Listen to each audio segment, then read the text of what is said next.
Hello students,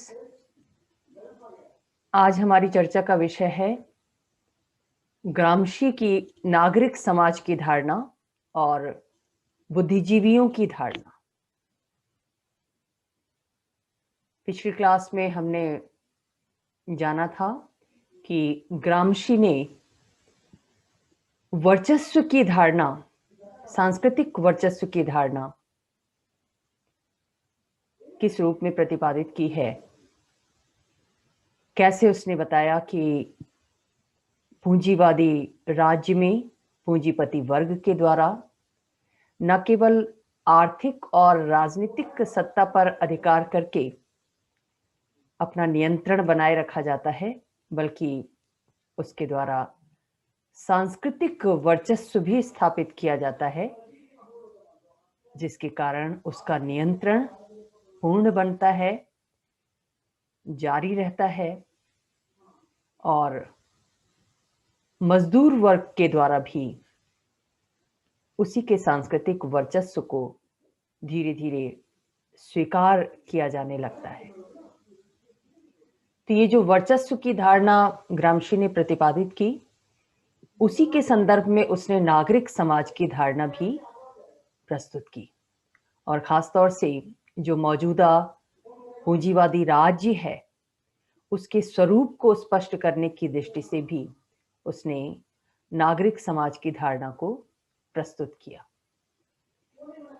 ग्रामशी क्या मानता है कि एक जो राज्य बनता है या राज्य की सत्ता क्रियाशील होती है, वो केवल कानून के आधार पर गठित सरकार या राजनीतिक संस्थाओं के माध्यम से ही अपनी सक्रियता नहीं निभाती, बल्कि आधुनिक पूंजीवादी राज्य दो प्रकार की संस्थाओं से संचालित होता है। यहां पर ध्यान देने योग्य बात यह है कि ग्रामशी ने राज्य और सरकार की पारंपरिक धारणा को स्वीकार नहीं किया है। वो उसे संकीर्ण धारणा के रूप में मानता है, जिसके अंतर्गत केवल कानून, सरकार, इनको ही राज्य के दायरे में शामिल किया जाता है। राज्य की विभिन्न संस्थाओं को, सेना, पुलिस, इन सबको ही राज्य की संज्ञा दी जाती है, क्योंकि इन्हीं के द्वारा राजनीतिक सत्ता का प्रयोग किया जाता है, शक्ति का प्रयोग किया जाता है। ग्रामशी ने इससे अलग हटकर ये प्रतिपादित किया कि जो आधुनिक राज्य है वो केवल कानून से शासित नहीं है, वो केवल सेना और पुलिस के बल पर नहीं संचालित होता, बल्कि नागरिक समाज की संस्थाओं का भी इसमें बड़ा योगदान होता है।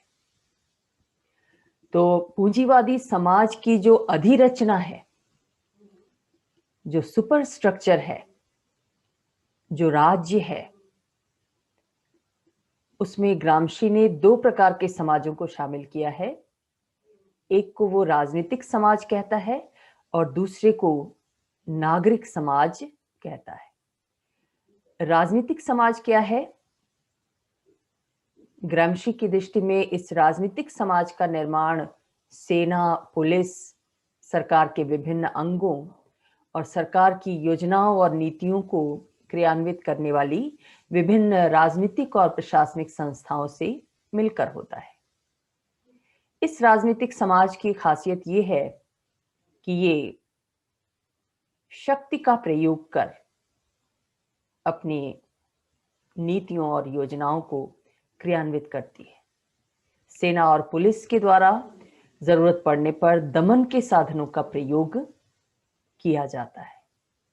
तो राजनीतिक समाज पूरी तरह से शक्ति और दमन के साधनों पर आधारित होता है।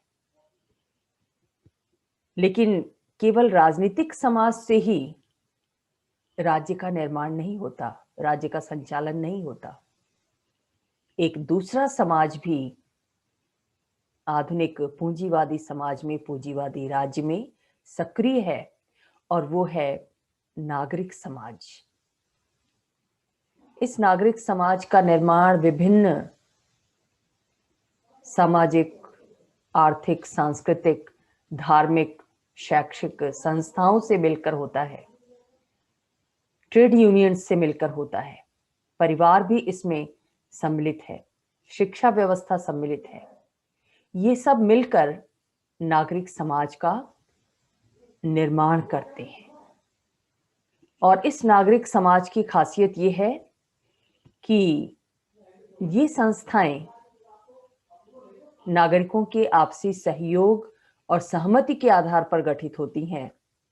राज्य के द्वारा इन क्षेत्रों में अपनी दमन की शक्ति का प्रयोग अमूमन नहीं किया जाता है। एक परिवार के सदस्य कैसी शिक्षा ग्रहण करेंगे, किस धर्म को अपनाएंगे, किन संगठनों के सदस्य बनेंगे, ये उन सदस्यों की अपनी इच्छा पर निर्भर करता है, उनके सामाजिक संबंधों पर निर्भर करता है, उनकी सहयोग की भावना पर निर्भर करता है।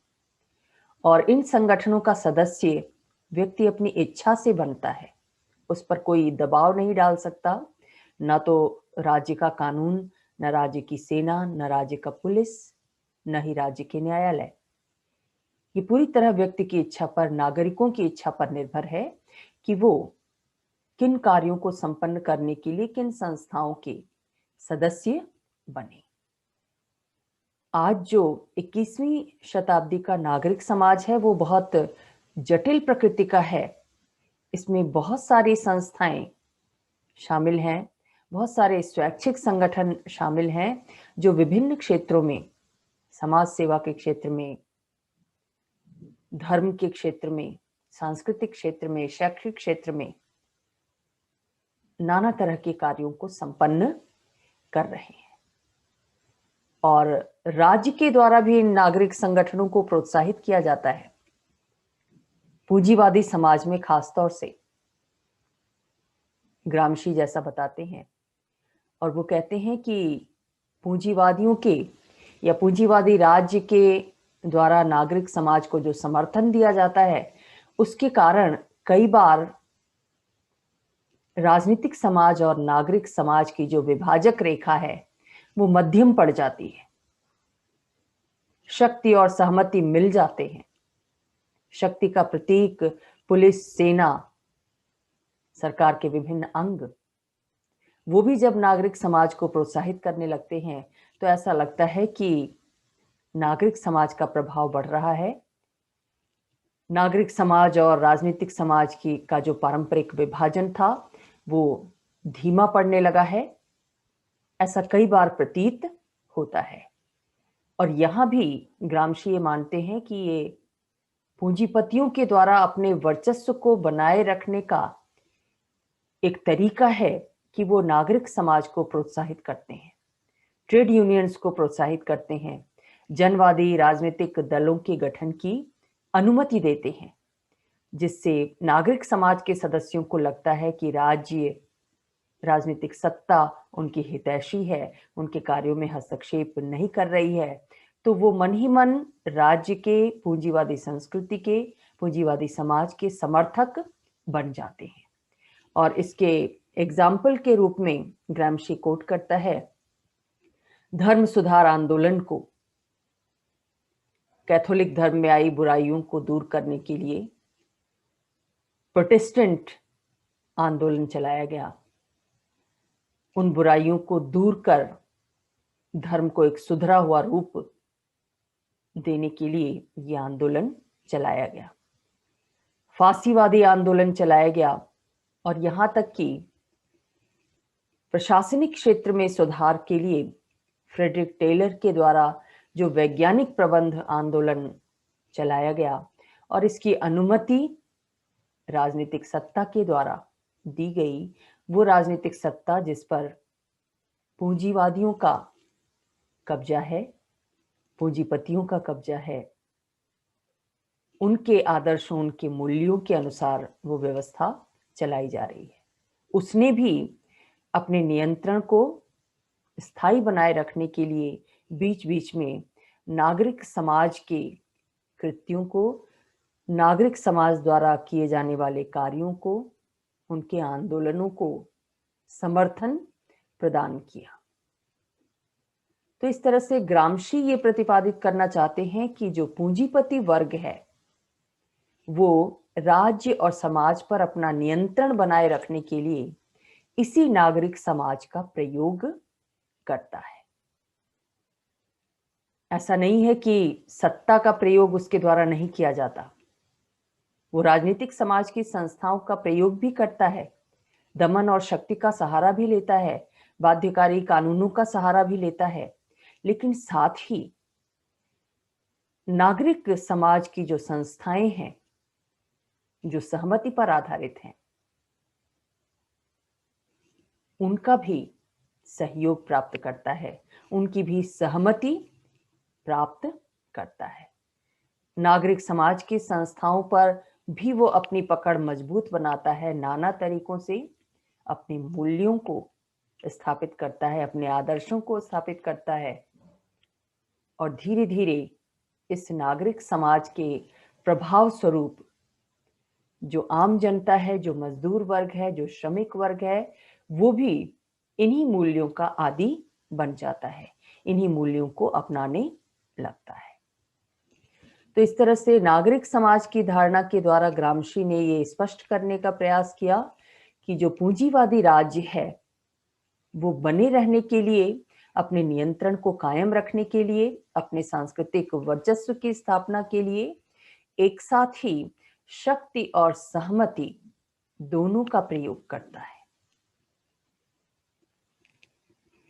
नागरिक समाज की धारणा को और ज्यादा विस्तार प्रदान करते हुए ग्रामशी ने यह प्रतिपादित किया कि अगर समाजवादी समाज की स्थापना करनी है तो इसके लिए जरूरी होगा कि सर्वहारा वर्ग का सांस्कृतिक वर्चस्व स्थापित किया जाए। अब तक ये सांस्कृतिक वर्चस्व किस वर्ग का है? पूंजीपतियों का है, पूंजीपति वर्ग का है। उन्होंने ही सारी सांस्कृतिक संस्थाओं पर, नागरिक समाज की संस्थाओं पर अधिकार कर लिया है, अपने मूल्यों को उन पर थोप दिया है और उन मूल्यों के माध्यम से वो समाज की मनःस्थिति को, खासतौर से सर्वहारा वर्ग की मनःस्थिति को बदलने में सफल हुआ है। तो ग्रामशी ये कहते हैं कि समाजवादी समाज की स्थापना के लिए जरूरी है कि पूंजीपतियों के इस सांस्कृतिक वर्चस्व को तोड़ा जाए। प्रश्न उठता है कि कैसे तोड़ा जाएगा? ग्रामशी समाधान देते हैं कि उसी टेक्निक को अपनाकर जिस टेक्निक को पूंजीपतियों ने अपने वर्चस्व की स्थापना के लिए अपनाया था, यानी नागरिक समाज का प्रयोग जैसे अपने मूल्यों को स्थापित करने के लिए पूंजीपतियों के द्वारा किया गया, तो सर्वहारा वर्ग के द्वारा भी उसी नागरिक समाज का प्रयोग अपने मूल्यों की स्थापना के लिए किया जाएगा। तभी उनका सांस्कृतिक वर्चस्व टूटेगा। सर्वहारा वर्ग को क्या करना होगा कि उन्हें भी विभिन्न नागरिक समाज की संस्थाओं पर वैचारिक अधिकार करना होगा, उनमें घुसकर शिक्षा के माध्यम से उन पर अपना वर्चस्व स्थापित करना होगा और सर्वहारा वर्ग के मूल्यों को, साम्यवाद के मूल्यों को, जो समानता पर आधारित हैं, न्याय पर आधारित हैं, उन मूल्यों को स्थापित करना होगा। तो धीरे धीरे श्रमिक की मनःस्थिति, सर्वहारा वर्ग की मनःस्थिति जो अब तक पूंजीवादी आदर्शों के अनुरूप ढल चुकी है, उसको धीरे धीरे बदलना होगा। जब तक उनकी मनःस्थिति में परिवर्तन नहीं किया जाएगा, पूंजीपतियों के सांस्कृतिक वर्चस्व को नहीं तोड़ा जाएगा, तब तक समाजवादी समाज की स्थापना नहीं हो सकती। और ये सांस्कृतिक वर्चस्व नागरिक समाज की संस्थाओं के माध्यम से ही तोड़ा जा सकता है। तो ग्रामशी ये प्रतिपादित करना चाहते हैं कि नागरिक समाज इतना महत्वपूर्ण है कि इसके महत्व को समझते हुए पूंजीपतियों ने इसका प्रयोग अपने वर्चस्व की स्थापना के लिए किया। अब सर्वहारा वर्ग को इसी नागरिक समाज का प्रयोग अपने मूल्यों की स्थापना के लिए करना होगा। पूंजीवादी मूल्यों से पृथक सर्वहारा वर्ग को अपनी एक अलग मूल्य व्यवस्था विकसित करनी होगी, अपने आदर्श विकसित करने होंगे और इन आदर्शों को नागरिक समाज के अंतर्गत लाना होगा। तो ग्रामशी ये कहते हैं कि समाजवाद की स्थापना केवल जो मौजूदा परिस्थितियां हैं उसमें केवल क्रांति के माध्यम से नहीं की जा सकती, जैसा मार्क्स ने प्रतिपादित किया, क्योंकि अब जो मजदूर वर्ग है, अब जो सर्वहारा वर्ग है, वो पूंजीपति को अपना विरोधी नहीं समझ रहा है, क्योंकि सांस्कृतिक रूप से वो पूंजीवादी मूल्यों को आत्मसात कर चुका है, वैचारिक रूप से वो पूंजीपतियों के प्रभाव में आ चुका है।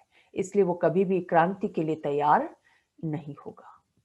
क्रांति के लिए वो तब तैयार होगा जब उसका वैचारिक परिवर्तन किया जाए, और ये वैचारिक परिवर्तन नागरिक समाज के माध्यम से ही हो सकता है। वैसे ही जैसे पूंजीपतियों ने अपने वर्चस्व की स्थापना के लिए नागरिक समाज का प्रयोग किया, सर्वहारा वर्ग को भी इसका प्रयोग करना होगा।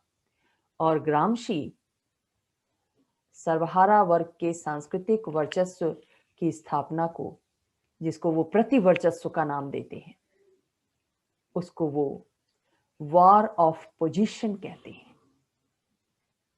वो कहते हैं कि सर्वहारा की क्रांति सफल होने के लिए ये जरूरी है कि पूंजीपतियों का सांस्कृतिक वर्चस्व तोड़कर सर्वहारा वर्ग का सांस्कृतिक वर्चस्व स्थापित किया जाए। यहाँ पर यह भी ध्यान देने योग्य बात है कि मार्क्सवादी चिंतन में धर्म और धार्मिक संस्थाओं को त्याज्य बताया गया है, उनका विरोध किया गया है, और मार्क्स ने धर्म को अफीम की संज्ञा दी थी। किंतु ग्रामशी ने इन धार्मिक संस्थाओं को नागरिक समाज के घटक के रूप में, नागरिक समाज के अंग के रूप में स्वीकार किया है, और ये प्रतिपादित किया है कि पूंजीवादी व्यवस्था में सर्वहारा वर्ग की मूल्य व्यवस्था में परिवर्तन करने के लिए धार्मिक संस्थाओं द्वारा प्रतिपादित मूल्यों का सहारा लेना पड़ेगा। जैसे अतीत में प्रोटेस्टेंट धर्म ने पूंजीवाद के विकास में योगदान दिया। प्रोटेस्टेंट धर्म ने कैथोलिक धर्म की जो रूढ़िवादी मान्यताएं थी उनका खुलकर विरोध किया, उनमें सुधार की मांग की। एक स्वतंत्र तार्किक और उन्मुक्त वातावरण में धर्म को आत्मसात करने की बात प्रोटेस्टेंट धर्मावलंबियों के द्वारा की गई। इसका रिजल्ट ये हुआ कि आर्थिक क्षेत्र में जब मनुष्य को स्वतंत्रता प्राप्त हुई तो पूंजीवाद बड़ी तेजी से डेवलप हुआ। तो जैसा कि वेबर ने स्थापित किया और आर.एच. टॉनी भी ये मानते हैं कि पूंजीवाद के विकास में प्रोटेस्टेंट धर्म की महत्वपूर्ण भूमिका रही है। ग्रामशी ये कहते हैं कि अगर प्रोटेस्टेंट धर्म का उदय पूंजीवाद को डेवलप कर सकता है, तो धर्म की जो मान्यताएं हैं, जो मौलिक मान्यताएं हैं किसी भी धर्म की, ईसाई धर्म की भी, समानता, मानवीय समानता, मानवता का भाव, दया का भाव, प्रेम जैसे मूल्य, ये सभी धर्मों की थाती हैं, सभी धर्मों के मूल्य हैं जिनको हम आध्यात्मिक मूल्यों की संज्ञा देते हैं। तो ग्रामशी ये कहते हैं कि धर्म में निहित इन मूल्यों का प्रयोग सर्वहारा वर्ग के द्वारा अपनी मूल्य व्यवस्था के निर्माण और उसके विस्तार करने में उपयोगी होगा। यानी धर्म की दुहाई देकर सर्वहारा वर्ग समानता के मूल्य को स्थापित करेगा, मानवता के मूल्य को स्थापित करेगा। दया के मूल्य को स्थापित करेगा। किस मूल्य के स्थान पर? पूंजीपतियों के प्रतिस्पर्धा, बेतहाशा आर्थिक समृद्धि, उपभोक्तावाद, इन मूल्यों के स्थान पर सर्वहारा वर्ग धर्म का सहारा लेकर समानता, मानवता, दया और प्रेम जैसे मूल्यों को स्थापित करेगा नागरिक समाज की संस्थाओं के माध्यम से। तो धर्म के विषय में मार्क्स के विचारों के विरुद्ध हैं ग्रामशी के विचार, क्योंकि ग्रामशी कल्चरल हेजिमनी की बात करते हैं, सांस्कृतिक वर्चस्व की बात करते हैं, जिस वर्चस्व की स्थापना में धर्म का बड़ा योगदान हो सकता है, धार्मिक मूल्यों का बड़ा योगदान हो सकता है। तो ग्रामशी की दृष्टि में जैसे नागरिक समाज की संस्थाओं का प्रयोग कर पूंजीपतियों ने राज्य और श्रमिकों के जीवन पर वैचारिक वर्चस्व स्थापित कर लिया, वैसे ही समाजवाद की स्थापना के लिए जरूरी है कि सर्वहारा वर्ग नागरिक समाज के माध्यम से ही प्रति वैचारिक वर्चस्व स्थापित करे, काउंटर करे पूंजीपतियों के वर्चस्व को। और इसमें शिक्षा का एक बड़ा रोल होगा, क्योंकि शिक्षा के माध्यम से, शैक्षणिक संस्थाओं के माध्यम से ही वो अपने मूल्यों का प्रचार प्रसार कर सकते हैं और पूंजीपतियों द्वारा स्थापित विचारों और आदर्शों को खारिज कर सकते हैं, उन मूल्यों को बदलने में सक्षम हो सकते हैं। तो नागरिक समाज को एक साधन के रूप में स्वीकार किया गया ग्रामशी के द्वारा। कैसे साधन के रूप में? सांस्कृतिक वर्चस्व की स्थापना के साधन के रूप में। पहले पूंजीपतियों ने इस साधन का प्रयोग किया। ग्रामशी का सजेशन ये है कि अब सर्वहारा वर्ग के लोगों के द्वारा इस साधन का प्रयोग किया जाना चाहिए, क्योंकि बिना इसका प्रयोग किए हिंसक क्रांति या किसी भी तरह की क्रांति सफल नहीं हो सकती, क्योंकि अब तो हिंसक क्रांति की परिस्थितियां ही मौजूद नहीं है, वर्ग संघर्ष का वातावरण मौजूद नहीं है 20वीं शताब्दी के औद्योगिक समाज में, पूंजीवादी राज्य में। इस नागरिक समाज को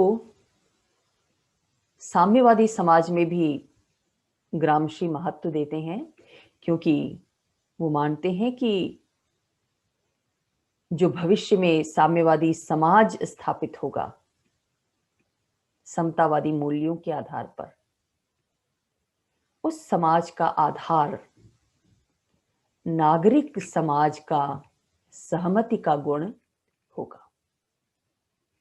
मार्क्स ने भी जब अपनी समाजवादी विचारधारा प्रस्तुत की तो उसका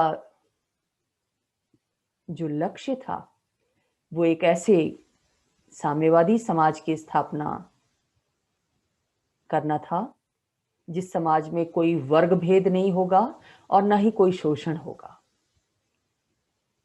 सभी व्यक्ति अपनी योग्यता के अनुसार कार्य करेंगे और आवश्यकता के अनुसार पारिश्रमिक प्राप्त करेंगे। मार्क्सवादी चिंतन में राज्य एक वर्गीय संस्था है, क्योंकि उसने हमेशा से संपन्न वर्ग का साथ दिया है। संपन्न वर्ग ने राज्य का प्रयोग साधन विहीन मजदूर वर्ग के शोषण के लिए किया है। इसलिए राज्य एक वर्गीय और शोषणकारी संस्था है। साम्यवादी समाज में चूंकि वर्ग नहीं होंगे, कोई शोषण नहीं होगा, इसलिए राज्य जैसी शोषणकारी संस्था का कोई औचित्य भी नहीं होगा, वो स्वयं ही धीरे धीरे समाप्त हो जाएगा। और इस तरह से मार्क्स ने एक राज्य विहीन और वर्ग विहीन समाज की कल्पना की। ग्रामशी की दृष्टि में साम्यवादी समाज कैसा होगा? एक तो इस समाज में सर्वहारा वर्ग का सांस्कृतिक वर्चस्व स्थापित हो जाएगा और साम्यवादी मूल्यों से युक्त नागरिक समाज की भूमिका महत्वपूर्ण हो जाएगी। नागरिक समाज का स्वरूप बदल जाएगा। पूंजीवादी राज्य में जो नागरिक समाज है वो पूंजीवादी आदर्शों का समर्थक है, पूंजीवादी आदर्शों का प्रचारक है, लेकिन साम्यवादी समाज में जो नागरिक समाज होगा वो साम्यवादी मूल्यों का प्रचारक प्रसारक होगा। उसका प्रभाव बढ़ जाएगा। राजनीतिक समाज का प्रभाव धीरे धीरे कम हो जाएगा। ग्रामशी ये प्रतिपादित करते हैं कि जो साम्यवादी समाज होगा उसमें राज्य की पुलिस और सेना का प्रभाव धीरे धीरे मंद पड़ता जाएगा और नागरिक समाज की संस्थाओं का प्रभाव बढ़ता जाएगा। इसे ग्रामशी ने विदरिंग ऑफ स्टेट कहा है, राज्य का मुरझाना कहा है। नागरिक समाज संस्थाओं के बढ़ते प्रभाव के चलते राज्य के जो दमनकारी साधन हैं, दमनकारी संस्थाएं हैं, उनका प्रभाव मध्यम पड़ जाएगा, धीमा पड़ जाएगा।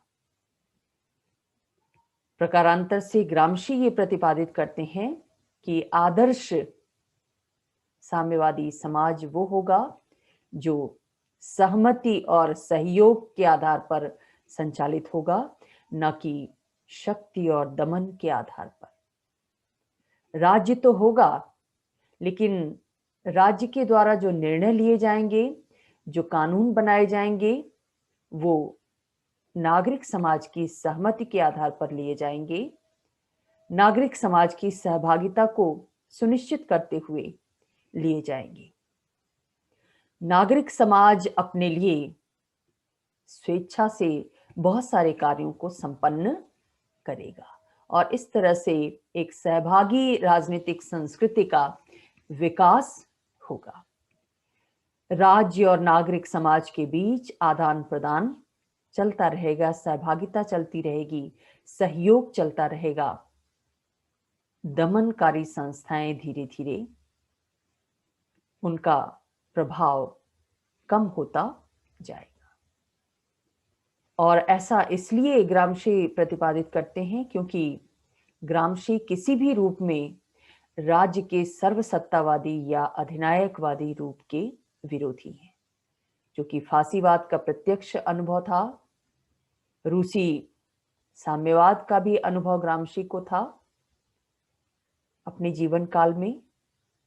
लेकिन इन दोनों ही रूपों को, राज्य के इन दोनों ही रूपों को ग्रामशी अतिवादी मानते हैं, अधिनायकवादी मानते हैं और अधिनायकवादी राज्य का वो विरोध करते हैं। चाहे वो अधिनायकवाद समाजवाद लाने के नाम पर एक दल की तानाशाही की स्थापना हो, जैसा कि रूस में हुआ, या फिर मुसोलिनी के नेतृत्व में, एक व्यक्ति के नेतृत्व में फांसीवाद के विकास के रूप में हो। राज्य की सत्ता सीमित होनी चाहिए और नागरिक समाज की सत्ता बढ़नी चाहिए, क्योंकि राज्य की सत्ता पारंपरिक रूप में दमन पर आधारित है, शक्ति पर आधारित है, जबकि नागरिक समाज की सत्ता सहमति पर आधारित है। तो भविष्य का जो साम्यवादी समाज होगा ग्रामशी की दृष्टि में, वो सहमति पर आधारित होगा। उसमें नागरिक समाज की भूमिका महत्वपूर्ण होगी और राजनीतिक समाज धीरे धीरे कम प्रभावी होता जाएगा। तो एक तरह से लोकतांत्रिक और सहभागी राजनीतिक समाज की कल्पना ग्रामशी के द्वारा की गई, जो मार्क्सवादी चिंतन में एक बहुत बड़ा संशोधन है, क्योंकि मार्क्स राज्यविहीन समाज की बात करते हैं, जबकि ग्रामशी राज्यविहीन समाज की बात नहीं करते, बल्कि राज्य के कम प्रभाव की बात करते हैं, नागरिक समाज की प्रभावशीलता, सहमति की प्रभावशीलता सुनिश्चित करना चाहते हैं। तो ये थी ग्रामशी की नागरिक समाज की धारणा। अब नागरिक समाज से ही जुड़ी हुई एक धारणा है बुद्धिजीवियों की धारणा।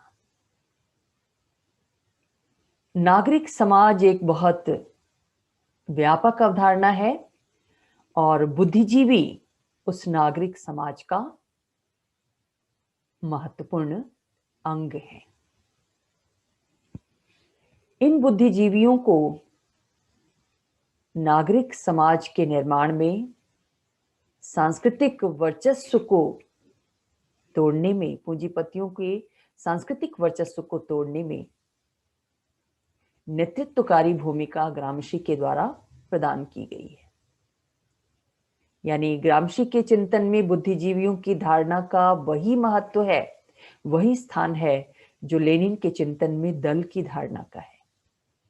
जैसे साम्यवादी दल के द्वारा मजदूरों के मध्य वर्ग चेतना के प्रसार और उन्हें क्रांति के लिए तैयार करने का कार्य किया जाता है, उनका नेतृत्व किया जाता है, जैसा विचार लेनिन के द्वारा दिया गया, वैसे ही ग्रामशी ने यह प्रतिपादित किया कि सर्वहारा वर्ग को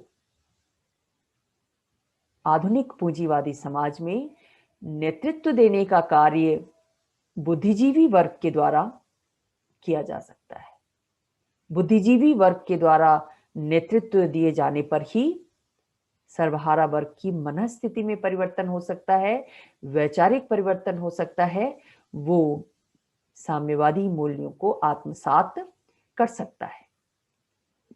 अभी तक तो वो पूंजीवादी आदर्शों की गिरफ्त में है। उसके मन पर पूंजीपतियों ने वैचारिक वर्चस्व स्थापित कर लिया है। इस वैचारिक वर्चस्व को तोड़ने का कार्य समाज के बुद्धिजीवियों के द्वारा किया जाएगा। व्यापक रूप में नागरिक समाज के द्वारा किया जाएगा, लेकिन उस नागरिक समाज को परिवर्तित करने का कार्य, मूल्य परिवर्तन का कार्य बुद्धिजीवियों के द्वारा किया जाएगा, क्योंकि बुद्धिजीवी समाज की वैचारिकता के प्रतीक होते हैं और उसके संवाहक भी होते हैं, प्रचारक और प्रसारक होते हैं। बुद्धिजीवियों पर बहुत ज्यादा जोर देने के कारण, उनके नेतृत्व पर जोर देने के कारण ग्रामशी को समसामयिक युग में बुद्धिजीवियों का मार्क्सवादी कहा जाता है। तो बुद्धिजीवी कैसे भूमिका निभाएंगे नागरिक समाज को बदलने में, पूंजीपतियों के सांस्कृतिक वर्चस्व को तोड़ने में, इसको बताने से पहले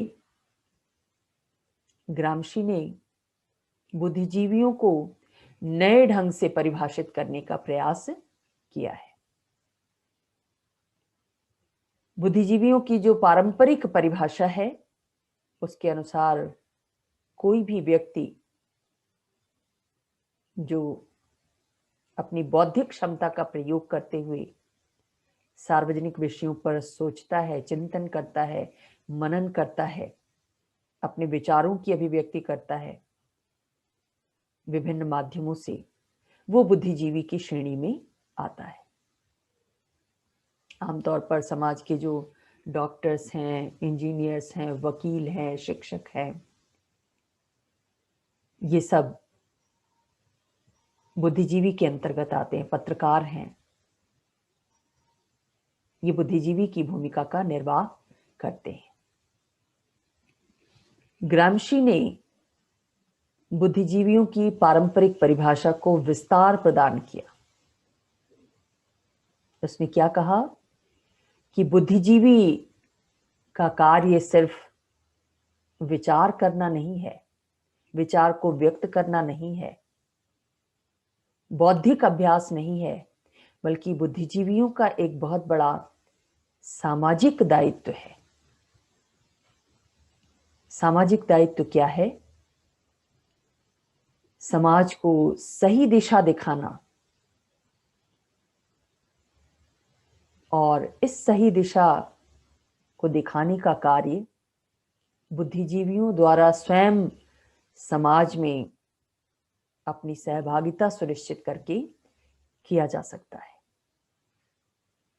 व्यवहार में अपने विचारों को क्रियान्वित करने का कार्य उनके द्वारा किया जाना चाहिए ताकि समाज में वांछित बदलाव हो सके, वांछित परिवर्तन किया जा सके।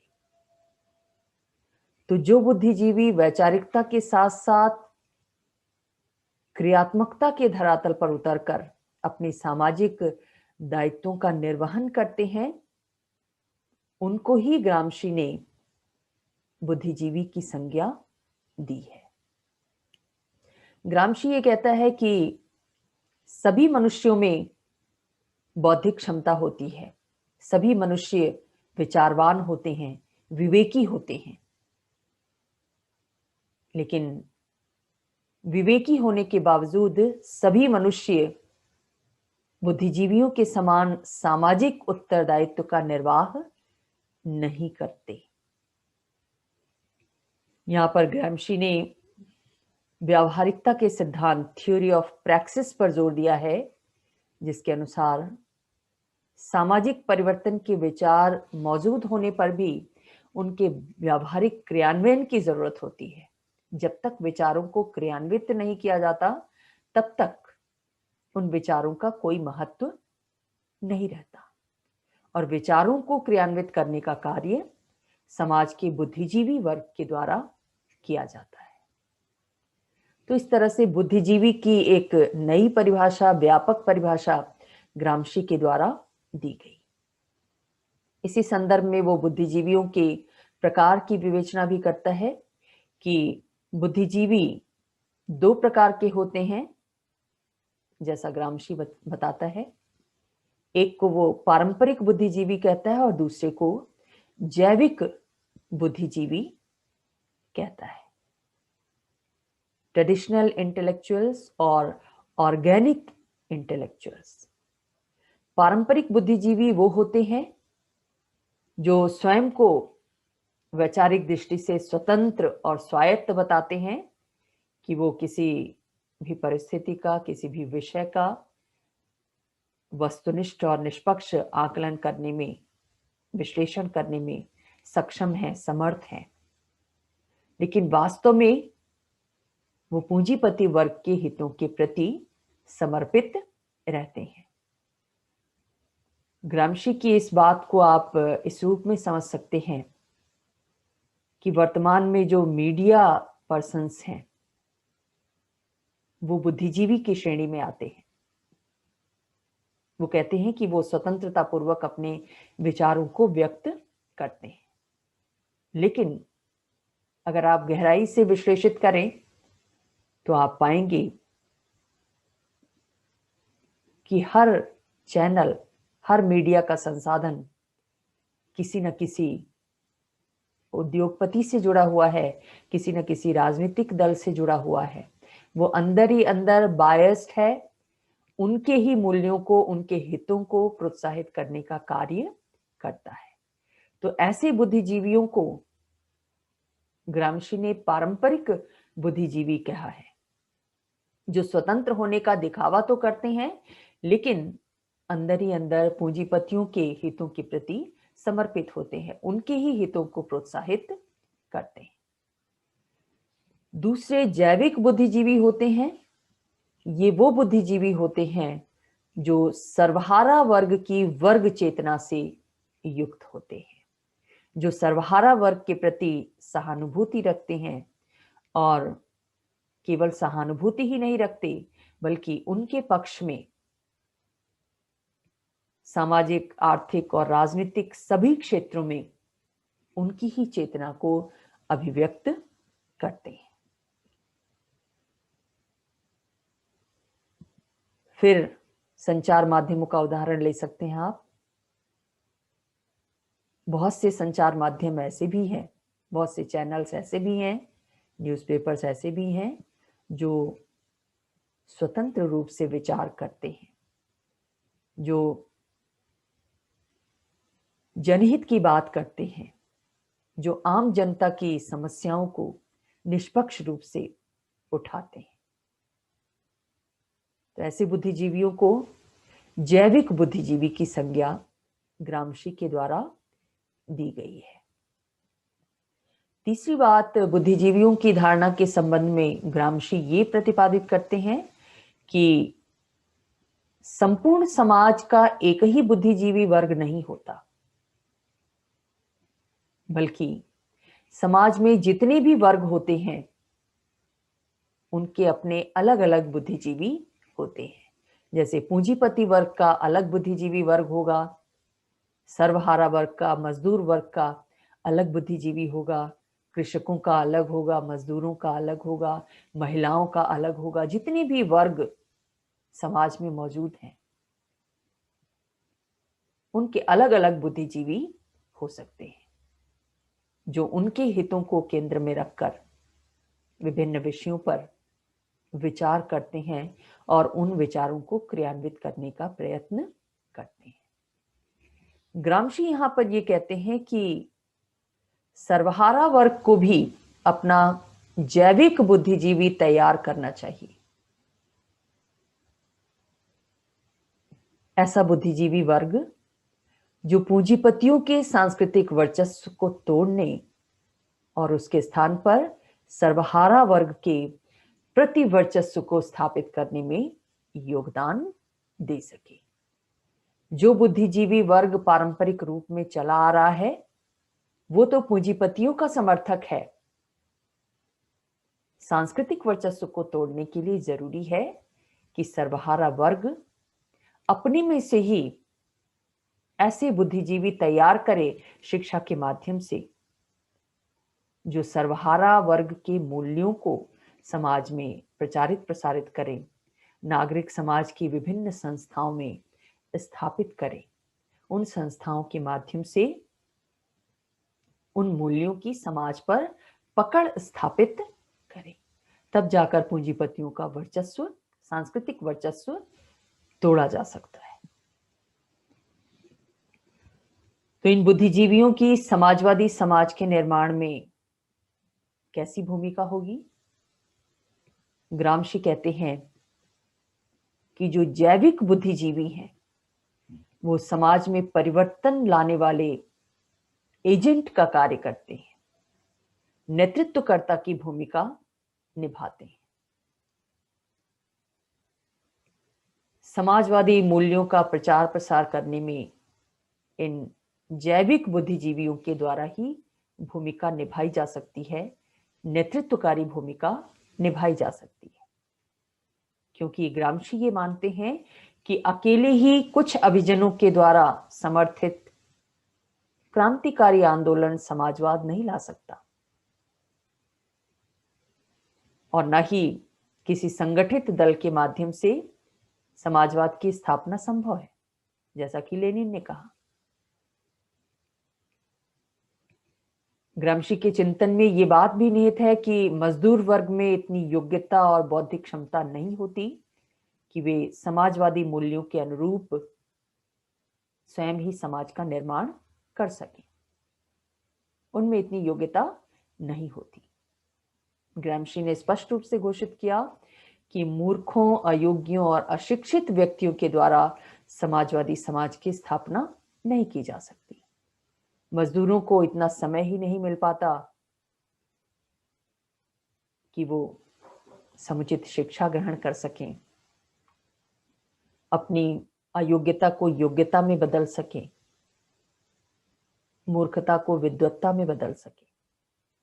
तो सिर्फ राजनीतिक सत्ता प्राप्त कर लेने से या आर्थिक संसाधनों पर अधिकार प्राप्त कर लेने से समाजवाद नहीं स्थापित हो जाएगा, समाजवाद के मूल्य स्थापित नहीं हो पाएंगे, न्याय प्राप्त नहीं हो पाएगा। इसके लिए जरूरी है वैचारिक परिवर्तन, और ये वैचारिक परिवर्तन बुद्धिजीवियों के द्वारा लाया जा सकता है। मजदूर वर्ग को अपना बुद्धिजीवी वर्ग तैयार करना होगा, और ये बुद्धिजीवी वर्ग ही न केवल नागरिक समाज के मूल्यों को बदलेगा, बल्कि मजदूरों को भी संगठित करेगा। उन मजदूरों को जो पूंजीपतियों के आदर्शों और मूल्यों को आत्मसात कर चुके हैं, उनके कहने में आ चुके हैं, उनमें फिर से अपने वर्ग की चेतना को जगाने का कार्य बुद्धिजीवियों के द्वारा किया जाएगा। तो दो तरह के दायित्व बुद्धिजीवियों को देता है ग्रामशी। एक तो नागरिक समाज को परिवर्तित करें, उसके मूल्यों में परिवर्तित करें, और दूसरे मजदूरों को संगठित करें, उनकी चेतना में बदलाव लाकर। क्योंकि कोई भी व्यापक परिवर्तन, खासतौर से समाजवाद, तब तक नहीं लाया जा सकता जब तक उसमें मजदूरों की भी व्यापक और समर्पित सहभागिता नहीं होगी। और ये सहभागिता कैसे आएगी, इसके लिए बुद्धिजीवियों की भूमिका महत्वपूर्ण होगी, क्योंकि वही इस मजदूर वर्ग को, बहुसंख्यक समाज को व्यापक परिवर्तन की तरफ प्रेरित कर सकते हैं, उनमें वैचारिक परिवर्तन लाकर। यहां पर ग्रामशी अपनी मूल मान्यता के आधार पर विचार करता है कि हर व्यक्ति में सोचने और विचार करने की क्षमता होती है, विचारों को क्रियान्वित करने की भी क्षमता होती है एक हद तक।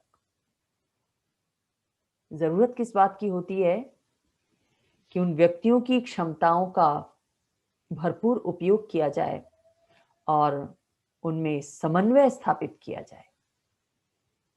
क्योंकि जब तक क्षमताओं का उपयोग नहीं किया जाएगा, वो सुषुप्त पड़ी रहेंगी, वो सोई रहेंगी। और जब तक उन क्षमताओं को समन्वित नहीं किया जाएगा, संगठित नहीं किया जाएगा, तब तक उनका व्यापक परिणाम सामने नहीं आ पाएगा।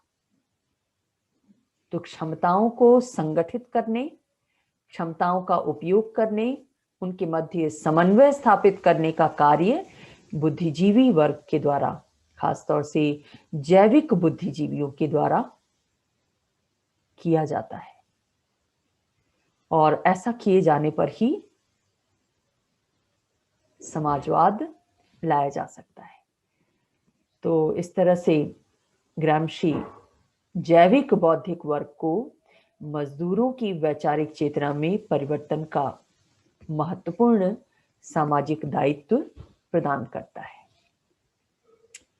वास्तव में ग्रामशी एक व्यवहारवादी विचारक है, और इसीलिए उसने वैचारिक जागृति के लिए बुद्धिजीवी वर्ग के द्वारा केवल भाषण देना ही उपयुक्त नहीं समझा, बल्कि वो व्यवहारिक जीवन में भी उन्हें सहभागी बनाने की बात करता है। जब बुद्धिजीवी समाज में सहभागिता निभाएंगे, सक्रिय सहभागिता निभाएंगे, तो मजदूरों की वैचारिक चेतना बदलने में कामयाब होंगे, उसे समाजवादी मूल्यों के अनुरूप ढालने में सफल होंगे। और ग्रामशी का विश्वास है कि अगर एक बार सर्वहारा वर्ग ऐतिहासिक, सामाजिक और आर्थिक विकास को समझ जाए और भविष्य में होने वाले उसके परिणाम को जान जाए, तो निश्चित रूप से वो भी स्वतंत्र चिंतन करेगा। और जब वो स्वतंत्र चिंतन करेगा, तो विद्यमान व्यवस्था में जो बुराइयां हैं उसकी आलोचना करेगा और उसे बदलने का पूरा प्रयास करेगा। पूंजीवादी समाज में जो मजदूर वर्ग है, पश्चिमी यूरोप के समाजों में, औद्योगिक समाज में, उस मजदूर वर्ग ने तो अपनी ये नियति मान ली है कि पूंजीपतियों की समृद्धि में ही उसकी समृद्धि है, उसका कल्याण है। उसकी इस मनस्थिति को, इस सोच को बदलने का कार्य करना होगा, और ये कार्य बुद्धिजीवियों के द्वारा ही सबसे अच्छी तरह किया जा सकता है। मजदूर वर्ग को इतना सक्षम बनाना होगा वैचारिक रूप से कि वो विभिन्न सामाजिक स्थितियों का विश्लेषण कर सकें, आकलन कर सकें, अच्छे बुरे में भेद कर सकें और बुरी परिस्थितियों को परिवर्तित करने के लिए आगे आए। विद्यमान व्यवस्था की बुराइयों को दूर करने का पूरा प्रयास करें। ऐसा सिर्फ उनकी वैचारिक चेतना, वैचारिक क्षमता में परिवर्तन करके ही किया जा सकता है और ये परिवर्तन बुद्धिजीवियों के द्वारा ही किया जा सकता है। यहां पर ग्रामशी बुद्धिजीवियों के निर्माण में स्थानीय शिक्षकों और शिक्षा के पाठ्यक्रम की भूमिका स्वीकार करते हैं कि जैविक बुद्धिजीवियों का निर्माण कैसे किया जाएगा, कैसे सर्वहारा वर्ग अपने बुद्धिजीवियों को तैयार करेगा और फिर वो बुद्धिजीवी संपूर्ण सर्वहारा वर्ग को वैचारिक परतंत्रता से मुक्ति दिलाएंगे। ग्रामशी ये सुझाव देते हैं कि जैविक बुद्धिजीवियों का समूह तैयार करने में स्थानीय समुदायों में शिक्षा का प्रचार प्रसार करने वाले स्थानीय शिक्षकों की भूमिका महत्वपूर्ण होती है, क्योंकि ये जो स्थानीय शिक्षक होते हैं वो स्थानीय समाज में स्थायी रूप से रहते हैं और स्थानीय लोगों के सुख दुख में सहभागी बनते हैं। यानी मजदूरों की वैचारिक चेतना में परिवर्तन लाने के लिए ऐसे शिक्षकों का निर्माण जरूरी है, ऐसे शिक्षकों का विकास जरूरी है जो स्थानीय समुदाय में घुल मिलकर उस समुदाय की चेतना को बदलने का कार्य करें, उस स्थानीय समुदाय के सुख दुख में सहभागी बने, मजदूरों के सुख दुख में सहभागी बने। इस सहभागिता का रिजल्ट ये होगा कि वो समुदाय के सदस्यों का विश्वास जीत लेंगे और जब एक बार विश्वास जीत लेंगे तो मजदूरों को लगेगा कि ये शिक्षक हमारे बीच का है, हमारे लिए सोचता है, लिहाजा उसकी बातों पर यकीन करेंगे और उसके द्वारा सुझाए गए मार्ग पर चलने की कोशिश करेंगे। यहाँ पर ग्रामशी ऐसे शिक्षकों से ये अपेक्षा करता है कि वो निजी स्वार्थ से संचालित नहीं होंगे, बल्कि जनहित की धारणा के आधार पर कार्य करेंगे। और शिक्षक निजी स्वार्थ से संचालित न हो, इसके लिए ग्रामशी ने स्कूल प्रणाली और शिक्षा के पाठ्यक्रम में बदलाव की बात भी कही है, क्योंकि वो शिक्षा को एक बड़े सामाजिक परिवर्तन के साधन के रूप में देखता है। शिक्षा का पाठ्यक्रम कैसा होना चाहिए, इस विषय में ग्रामशी की मान्यता है कि पाठ्यक्रम ऐसा होना चाहिए जो बच्चे को सामाजिक और सांस्कृतिक परिवर्तनों के प्रति संवेदनशील बना सके, सामाजिक आर्थिक परिस्थितियों को समझने की क्षमता विकसित कर सके, वो ऐतिहासिक परिवर्तनों को समझ सके और भविष्य में समाज किस दिशा में जाएगा इसका भी आकलन कर सके। ऐसी क्षमता उसके अंदर विकसित की जानी चाहिए शैक्षिक पाठ्यक्रमों के माध्यम से। साथ ही पाठ्यक्रम में समाजवादी मूल्यों को शामिल किया जाना चाहिए, जिससे शुरू से ही बच्चे के मन में समाजवादी मूल्यों के प्रति एक सकारात्मक और रचनात्मक दृष्टिकोण का विकास हो सके।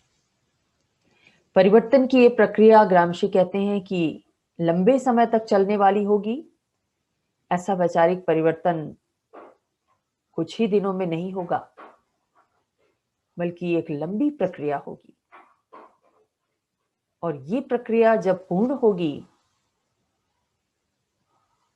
तो आगे चलकर यही सक्रिय संघर्ष का रूप लेगी और तभी समाजवाद का उदय होगा। तो इस तरह से बुद्धिजीवियों की धारणा के माध्यम से ग्रामशी ने ये स्थापित करने का प्रयास किया कि समाजवाद की दिशा में सामाजिक परिवर्तन के लिए वैचारिक परिवर्तन की आवश्यकता है और इस वैचारिक परिवर्तन को नेतृत्व प्रदान करने का कार्य बुद्धिजीवियों के द्वारा किया जाएगा। बुद्धिजीवियों के निर्माण में, सर्वहारा वर्ग के बुद्धिजीवियों के निर्माण में खासतौर से शिक्षा व्यवस्था और शैक्षिक पाठ्यक्रम की अहम भूमिका होगी। खासतौर से स्थानीय शिक्षकों की भूमिका बहुत ज्यादा महत्वपूर्ण होगी, जो सहभागिता के आधार पर, समुदायों में सहभागिता के आधार पर शिक्षा प्रदान करने का कार्य करेंगे। तो ये थी बुद्धिजीवियों की धारणा जो ग्रामशी के द्वारा प्रतिपादित की गई। इसके साथ साथ ग्रामशी का एक और सिद्धांत है, वो है राज्य की सापेक्षिक स्वायत्तता का सिद्धांत, या जिसे आर्थिक निश्चयवाद का विरोधी सिद्धांत भी कहते हैं। ये सिद्धांत क्या कहता है? ये सिद्धांत मार्क्सवाद की इस मान्यता का विरोध करता है कि आर्थिक परिस्थितियां ही, आर्थिक कारक ही महत्वपूर्ण होते हैं और वही राज्य व्यवस्था का स्वरूप निर्धारित करते हैं। ग्रामशी ये तो मानते हैं कि आर्थिक कारक राज्य के स्वरूप को प्रभावित कर सकते हैं, लेकिन वो ही एकमात्र प्रभावी कारक होंगे ऐसा नहीं कहा जा सकता। ग्रामशी मार्क्स के इस विचार से कुछ हद तक ही सहमत हैं कि आर्थिक परिस्थितियां राज्य के स्वरूप को निर्धारित करती हैं। आर्थिक परिस्थितियां बेस हैं और राज्य की संरचना सुपर स्ट्रक्चर है। ग्रामशी ये कहते हैं कि आर्थिक परिस्थितियों के साथ साथ नागरिक समाज का निर्माण करने वाली विभिन्न संस्थाएं, परिवार, चर्च, ट्रेड यूनियंस, ये भी राज्य के स्वरूप को प्रभावित करते हैं। तो राज्य अपने अस्तित्व के लिए सापेक्षिक रूप से आर्थिक कारणों से स्वतंत्र है। वो सिर्फ आर्थिक परिस्थितियों के आधार पर ही संचालित नहीं होता। उसका स्वरूप सिर्फ आर्थिक कारक ही नहीं निर्धारित करते, बल्कि वो अर्थव्यवस्था के नियंत्रण से मुक्त रहकर कार्य करता है, स्वायत्त रहकर कार्य करता है, क्योंकि उसके क्षेत्र के अंतर्गत उसके स्वरूप, उसके कार्यों को प्रभावित करने वाली नागरिक समाज की बहुत सारी संस्थाएं मौजूद हैं। राज्य उनको ध्यान में रखकर भी कार्य करता है, उनको प्रेरित और प्रोत्साहित करने के लिए भी कार्य करता है। हालांकि मैकियावेली के इस विचार को ग्रामशी नहीं मानते कि राज्य पूरी तरह स्वायत्त है, पूरी तरह निरपेक्ष है। मैकियावेली जैसे विचारकों ने माना ना कि राज्य की सत्ता संपूर्ण है, सर्वोच्च है, वो जैसे चाहे वैसे आदेश दे सकता है और सभी उसके आदेशों को मानने के लिए बाध्य हैं। ग्रामशी यहां पर ये कहते हैं कि राज्य आर्थिक कारकों से स्वायत्त जरूर है, उसका स्वतंत्र वजूद जरूर है, लेकिन कार्य करते समय, निर्णय लेते समय उसकी सत्ता सीमित होती है विभिन्न समुदायों की मौजूदगी से, नागरिक समाज की उपस्थिति से। दूसरे शब्दों में, राज्य को कानून बनाते समय, निर्णय लेते समय नागरिक समाज की सहमति की भी आवश्यकता होती है। मैकियावेली ने क्या कहा था कि राज्य धर्म और नैतिकता के मूल्यों से मुक्त रहते हुए कार्य करता है। प्रिंस में उसने सुझाव दिया कि शासक को नैतिकता की परवाह किए बिना शक्ति अर्जित करने के लिए और शक्ति के माध्यम से राज्य को सुरक्षित बनाने का कार्य करना चाहिए। लेकिन ग्रामशी ये कहता है कि राज्य पर भी धार्मिक बंधन लगते हैं, नैतिक बंधन लगते हैं व्यावहारिक रूप से। वो नागरिक समाज की उपेक्षा करके, नागरिकों की सहमति की उपेक्षा करके क्रियाशील नहीं रह सकता। और यहाँ पर ग्रामशी एक मानवतावादी विचारक दिखाई देते हैं जो किसी भी तरह के निरंकुश शासन के विरुद्ध हैं।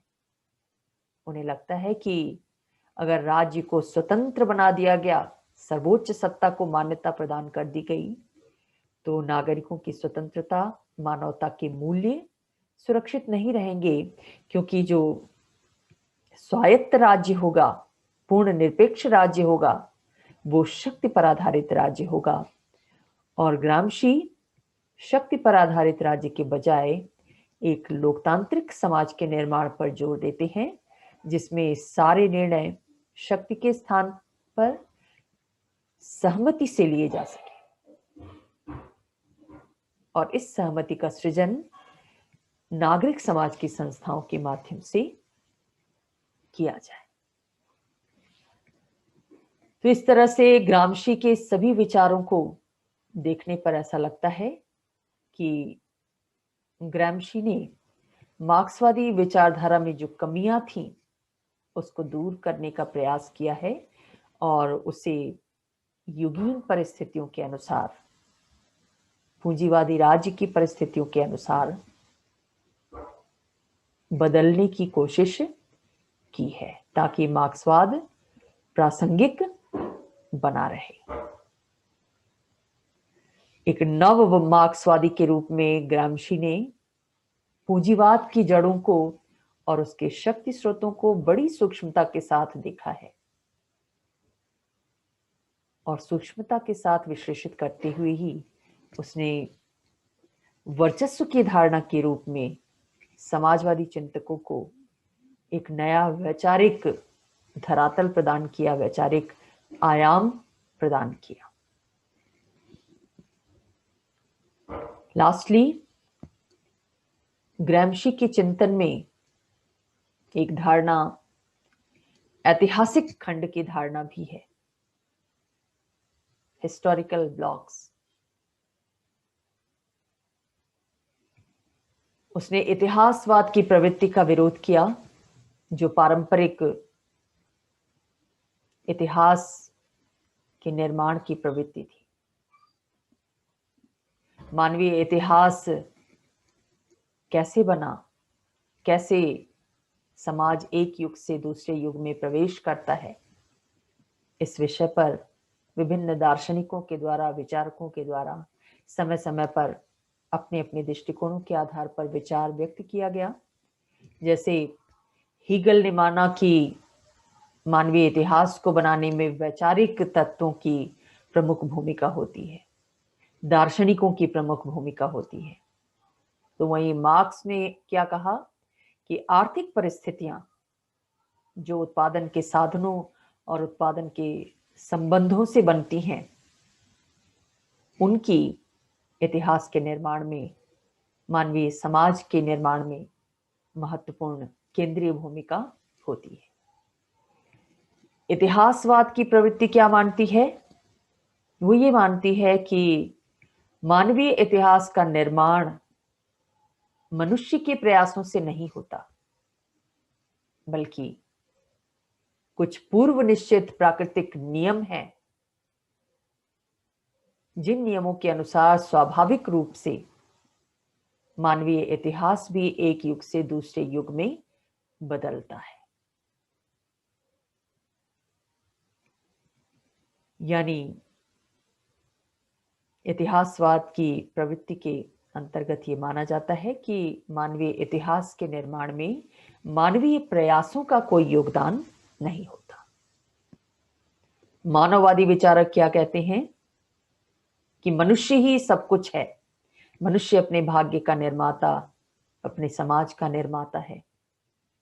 जो कुछ भी इस धरती पर, इस दुनिया में दिखाई देता है, वो मानवीय प्रयासों का प्रतिफल है।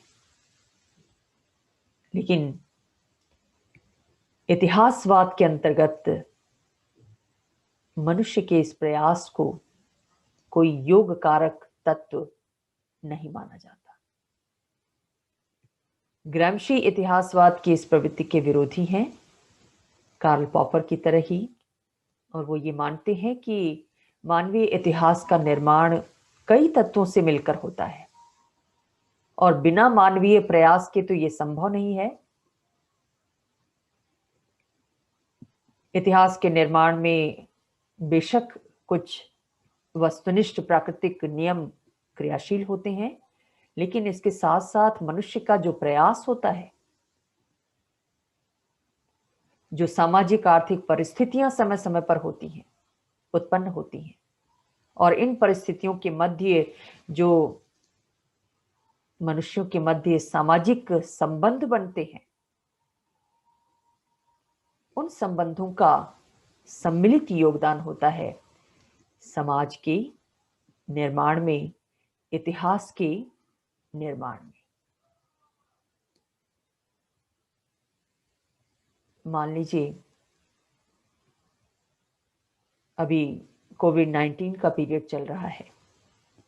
इतिहासवाद की प्रवृत्ति के अनुसार ये मान लिया जाता कि सब कुछ पूर्व निश्चित नियमों के अनुसार घटित हो रहा है।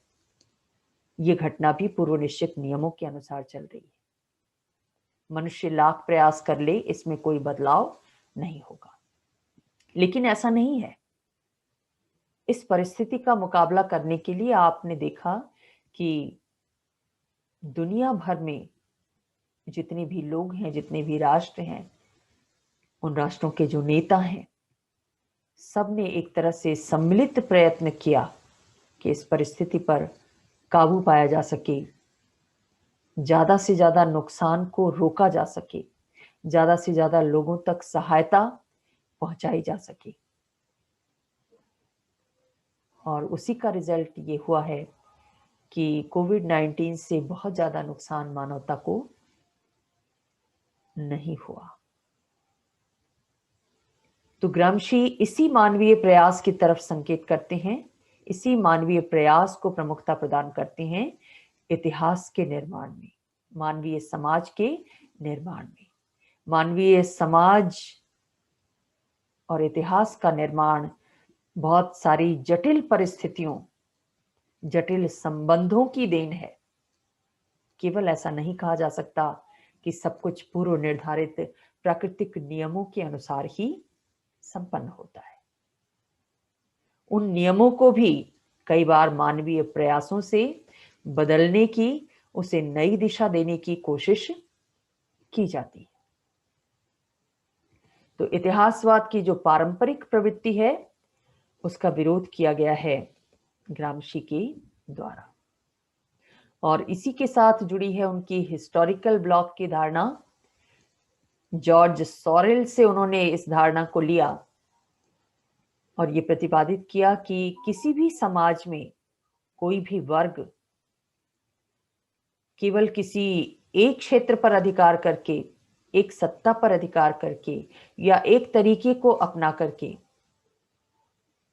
समाज में वर्चस्व हासिल नहीं कर सकता, इतिहास का निर्माण नहीं कर सकता, मानवीय इतिहास का गठन नहीं कर सकता। इसके लिए क्या जरूरी है कि आर्थिक शक्तियों, राजनीतिक सत्ता और बुद्धिजीवी वर्ग का नेतृत्व, ये जितनी भी सामाजिक शक्तियां हैं, महत्वपूर्ण सामाजिक शक्तियां हैं, उनका एक गठबंधन स्थापित किया जाए और ये गठबंधन पारस्परिक सहमति के आधार पर हो। सामाजिक शक्तियों का ये एकीकरण ही ग्रामशी की दृष्टि में हिस्टोरिकल ब्लॉक है। और इस ब्लॉक का निर्माण किए बिना आधुनिक समाज का अस्तित्व संभव नहीं है, समाजवादी समाज की स्थापना संभव नहीं है। अगर मजदूर वर्ग ये सोचे कि वो केवल आर्थिक शक्तियों पर अधिकार करके या राजनीतिक सत्ता पर अधिकार करके समाजवाद लाने में सफल हो जाएगा, तो ऐसा भ्रम है। पूंजीवादी समाज की स्थापना भी केवल आर्थिक शक्तियों के आधार पर नहीं हो सकी, केवल राजनीतिक सत्ता को प्राप्त करने के आधार पर नहीं हो सकी, बल्कि उसे भी सहारा लेना पड़ा बुद्धिजीवियों का, नागरिक समाज का। तो इसलिए इन सभी सामाजिक शक्तियों का एक सम्मिलित गठबंधन जरूरी है, सम्मिलित सहयोग जरूरी है, और ये सहयोग सहमति के आधार पर होगा। इस एकीकरण के आधार पर ही समाज का पुनर्गठन किया जा सकता है, समाज को एक दिशा दिखाई जा सकती है, मानवीय इतिहास का सार्थक दिशा में विकास किया जा सकता है। तो ये था ग्रामशी का समाजवादी चिंतन। आपने देखा कैसे पारंपरिक मार्क्सवाद की धारणाओं में संशोधन किया गया ग्रामशी के द्वारा अपने विभिन्न विचारों के माध्यम से। आशा है आपको ग्रामशी का चिंतन स्पष्ट हुआ होगा।